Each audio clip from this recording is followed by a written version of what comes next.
Filiere e Territorio è il seminario che ha organizzato la Confregiato Imprese Veneto insieme a Nomisma, una importante società di ricerca dell'Emilia Romagna, per analizzare i rapporti che ci sono tra grandi e piccole imprese sul territorio veneto, in particolare su tre comparti: quello della moda, della meccanica e dello sport system. Sono tre comparti che rappresentano il 22% delle imprese artigiane venete e quindi sono di fondamentale importanza.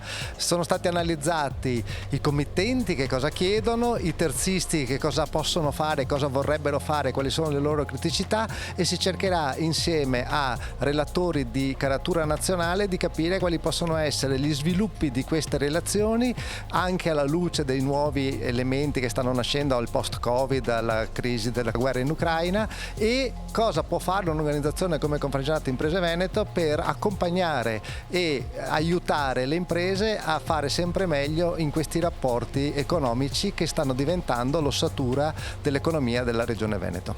Oggi abbiamo un incontro importante, ma penso che sia il primo di una lunga serie, perché mettiamo insieme quello che è il valore artigiano con quello che è il prodotto industriale, e questo si fa attraverso le filiere, e le filiere oggi in questo incontro metteremo insieme appunto queste due realtà. È famoso il Veneto per il manifatturiero ed è famoso per la sua qualità. Ecco che oggi iniziamo questo percorso insieme. Perché? Perché abbiamo bisogno di valorizzare il nostro saper fare, e il nostro saper fare lo dimostriamo nei prodotti. Lo dimostriamo nei prodotti, ma lo dimostriamo anche attraverso la capacità dei nostri collaboratori. Questa è una materia che noi ci teniamo da tempo e che sarà motivo di dialogare con le Academy piuttosto che con vari istituti, affinché il valore del personale che noi abbiamo nelle nostre aziende sia sempre maggiore, perché maggiore diventerà anche il prodotto nostro. Il governo sta veramente guardando anche alle piccole imprese e quindi anche alle filiere che se le compongono. Assolutamente sì, io credo che anche lo stesso cambio del nome del Ministero da Ministero dello Sviluppo Economico a Ministero delle Imprese del Made in Italy sia un messaggio di estrema vicinanza e obiettivi molto efficaci per valorizzare quelle che sono le micro e piccole imprese italiane, quelle che sono le filiere che supportano lo sviluppo e la consistenza di questo enorme territorio di ricchezza che il nostro Paese ha rispetto a tutti gli altri, e quindi parlando di filiere come non parlare di come farle internazionalizzare, di come creare della formazione in modo tale che questi valori possano essere tutelati, sviluppati e valorizzati, e sicuramente, perché no, legare questa cosa al concetto di Made in Italy e quindi creare formazione sul Made in Italy, valorizzare le nostre competenze e creare quel PIL di sistema, PIL di valore, valore economico condiviso, chiamiamolo come vogliamo, cioè condividere questa enorme ricchezza con il territorio che supporta lo sviluppo delle nostre imprese, soprattutto le micro e piccole, che devono essere tutelate e valorizzate, ma che hanno fatto sì che la dimostrazione della resilienza, della forza e della consistenza, grazie anche al sistema associativo, e Confartigianato qui ha fatto un grande lavoro per poter valorizzare appunto e per poter sviluppare quelle che sono le opportunità per il prossimo futuro. Si sta pensando a questo liceo del Made in Italy, che potrebbe essere uno strumento per creare nuovi imprenditori. Assolutamente sì, ma non solo nuovi imprenditori, anche quelle figure che in questo momento mancano. Noi siamo in una transizione trasversale, non solo digitale, non solo di internazionalizzazione, non solo di sostenibilità. Mancano figure che prendano in mano le nostre imprese e anche le associazioni e che possano pilotare questo grande cambiamento, che è un cambiamento che noi stiamo arrancando, che è un cambiamento che noi stiamo cercando di raggiungere, quindi che non abbiamo pilotato. Questo governo sta cercando di rimettere in sistema una politica industriale che faccia in modo che non si insegua un progetto, ma che possa essere strutturato con le tempistiche giuste e per le quali poi le imprese possano accedere non solo a contributi ma anche a sistemi operativi. Vedo la struttura blockchain sulla quale Confartigianato Veneto con l'etichetta parlante è sempre stata avanti, è uno strumento come tanti che possono valorizzare un percorso che deve essere tutelato, valorizzato all'interno delle scuole, e quindi il liceo del Made in Italy non solo valore, identità, artigianato, territorio, ma soprattutto cavalcare queste nuove opportunità che faranno in modo di mantenere l'Italia come pilastro dell'internazionalizzazione e della valorizzazione del prodotto di grande eccellenza. E Confartigianato ha fatto molto bene ad approfondire il tema dell'analisi sulle filiere, perché la catena del valore dei nostri beni più preziosi, ciò che trasformiamo e che dice di noi nel mondo che siamo il Made in Italy, che arrivano grandi investitori, dobbiamo capire la ragione di questo. E la ragione è nella capacità del fare. E nella capacità del fare il mondo artigiano la fa da protagonista. Se arrivano molti investitori in Italia e in Veneto è perché trovano qui le imprese artigiane di una lunga o corta filiera che riescono a dare quelle risposte che servono in termini di qualità, di capacità. C'è però il tema delle risorse umane oggi e si evince da questo studio, e già lo sentivamo da un rapporto continuo con Confartigianato, la ricerca di personale specializzato, capacità del fare e quindi una formazione dedicata. Ecco che la regione, le regioni italiane, ma la regione del Veneto hanno una competenza specifica. Da Costituzione noi dobbiamo occuparci di formazione, di politiche del lavoro. Ecco che questa catena, anche qui una filiera diciamo istituzionale tra il mondo rappresentato da Confartigianato e la regione del Veneto, serve per dire dove andiamo. Noi vogliamo andare a rafforzare la nostra filiera produttiva, collegarle a filiere formative e soprattutto la scelta di avere qui da noi investito sempre nella formazione professionale e tecnica. Oggi il saper fare è l'elemento di attrattività più alto, dobbiamo spiegarlo solo a chi questa cosa ancora non la sa. La ricerca è molto articolata, abbiamo pochissimo tempo, quindi con le due cose principali. La prima, come stanno cambiando le relazioni fra le imprese dentro la filiera, e la seconda, ancora più importante, la questione del personale, della ricerca del personale. Questo è un tema importante che riveste anche la formazione, e non a caso la seconda parte di questo convegno è dedicata all'Academy e via dicendo, quindi nuovi strumenti formativi per le competenze dei giovani e non giovani nelle nuove imprese di Industria 4.0. Filiere che in questo periodo sembrano essersi ricompattate rispetto alla delocalizzazione di qualche anno fa, però la visione del Veneto magari come regione può essere anche ristretta. Le filiere sono strette ma larghe per quanto riguarda i territori.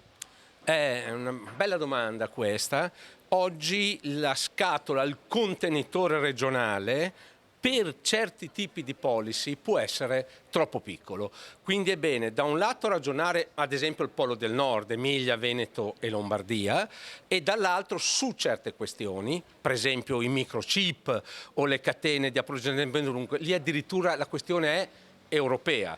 Quindi non possiamo ragionare più solo a riserva indiana, perché anche se la produzione locale, come lei dice, si è ricompattata, la catena è globale e dobbiamo fare i conti per forza, volenti o nolenti. Emerge il quadro di 3 filiere estremamente diffuse sul territorio veneto: la filiera della meccanica con oltre 18.000 imprese artigiane, la filiera della moda con quasi 8.000 filiere artigiane in regione, la filiera dello sport system con 612 imprese artigiane, imprese che hanno evidenziato delle forti peculiarità a livello di nuove gestioni e nuovi ostacoli anche a cui le istituzioni possono dar risposta. Fra tutti i principali ostacoli, le difficoltà, quelle della ricerca di personale, che è uno dei grandi temi per le nostre filiere. C'è anche un'attenzione da parte dei committenti a garantirsi la qualità dei fornitori che hanno intorno. Sì, e qui la risposta viene proprio dalle filiere artigiane. Le capofiliera ricercano sempre maggiore qualità anche in base a un cambio nella domanda, e la risposta appunto viene data dalle imprese artigiane che riescono a garantire un'alta qualità altrimenti non raggiungibile. Un'esperienza molto originale, un paese molto piccolo, una grande fabbrica che fa macchine straordinarie, e siete legati alla vostra comunità, perché voi state attenti alle parole. Sì, allora innanzitutto grazie dell'invito qua. È stata un'iniziativa finanziata interamente dall'ingegner Dallara. Lui crede nella restituzione di quello che ha avuto dalla vita. E quindi per il suo paese, per le persone, per i giovani, per quelli che arrivano da lontano, da noi non c'è disoccupazione, addirittura facciamo fatica a trovare persone che vengano a lavorare da noi, c'è la fila. E quindi Quando possiamo andiamo a insegnare per formare le persone che vengono a lavorare da noi. Se noi stiamo attenti alle parole e usiamo le persone, noi pensiamo alle persone, ecco se è vero. Quindi un'azienda radicata tantissimo nel territorio che vuole rimanere lì e che quindi ha creato in qualche modo, visto che oggi si parla di filiere, tutta una filiera intorno. Allora, innanzitutto Ingegner dell'Aria è nato dove tuttora vive, quindi non si è mai spostato da lì. Sì, se voi per caso vi capita di venire a Varano troverete chi fa i telai strutturali, chi fa la carrozzeria, chi fa il montaggio, chi fa la verniciatura, chi fa le lavorazioni di macchine utensili, e può capitare che la stessa persona 5 anni vada a lavorare anche da un nostro fornitore, 5 anni vada a lavorare da un nostro cliente, poi viene a lavorare da noi. E quindi la stessa persona può cambiare ruoli, può cambiare anche aziende, ma ci si conosce, ci si controlla e si cresce insieme. Non c'è il concetto della concorrenza, perché se io sto bene, sta bene anche tu, è questo insomma, e non si sprecano energie. Credo oggi sia una bella opportunità per cercare di raccontare quelle che sono le iniziative che stanno nascendo nel territorio, nella nostra comunità. Siamo riusciti a mettere assieme una serie di aziende del territorio per andare a costituire un'accademia, quindi anziché andare a costituire un'accademia singola per ogni azienda, ne creiamo una comunitaria. In questo modo abbiamo l'opportunità di condividere esperienze diverse, quindi l'accademia è dedicata in ambito digitale, quindi tutto quello che ha a che vedere con la trasformazione digitale che oggi le aziende stanno vivendo, e quindi di fatto abbiamo l'opportunità anche di condividere esperienze diverse con aziende di dimensione diversa e di settori diversi, quindi questo ci dà l'opportunità di avere un ulteriore arricchimento in quelle che sono poi le crescite in ambito formativo. L'obiettivo chiaramente è quello di formare i nostri dipendenti, i nostri collaboratori, quindi non è sufficiente portare all'interno delle aziende nuove risorse fresche, ma dobbiamo trainare chiaramente e aggiornare anche le risorse che abbiamo in azienda, e quindi questo è uno strumento flessibile e veloce per poter fare aggiornamento professionale su tematiche legate al mondo del digitale, che può andare dalla realtà aumentata e virtuale all'intelligenza artificiale, piuttosto cyber security, digital marketing e quant'altro. L'idea è da parte nostra, dell'Università, dei ricercatori, di iniziare a ipotizzare anche degli strumenti evolutivi della contrattazione collettiva. Io ho pensato ad alcune esperienze di contrattazione di rete, ovviamente che debbano tenere conto della realtà esistente, quindi dei soggetti sindacali esistenti, ma che riescano a massimizzare i risultati in termini di protezione dell'occupazione e anzi di aumento dell'occupazione, soprattutto con riferimento ai giovani e alle categorie più deboli. Si parla anche di patti di filiera, si parla di potersi scambiare i dipendenti, insomma c'è molto da lavorare. Assolutamente, il punto è che bisogna stare attenti alle terminologie utilizzate, patti, contratti, perché poi le gelosie sono dietro l'angolo, ma sicuramente gli strumenti che anche il legislatore ha messo in campo, in gioco, a volte anche casualmente, possono essere utili a quelli che lei giustamente ha detto, patti di filiera non nuovi, perché in realtà noi partiamo dalla tradizione dei distretti, queste sono cose diverse ma sono cose comunque utili.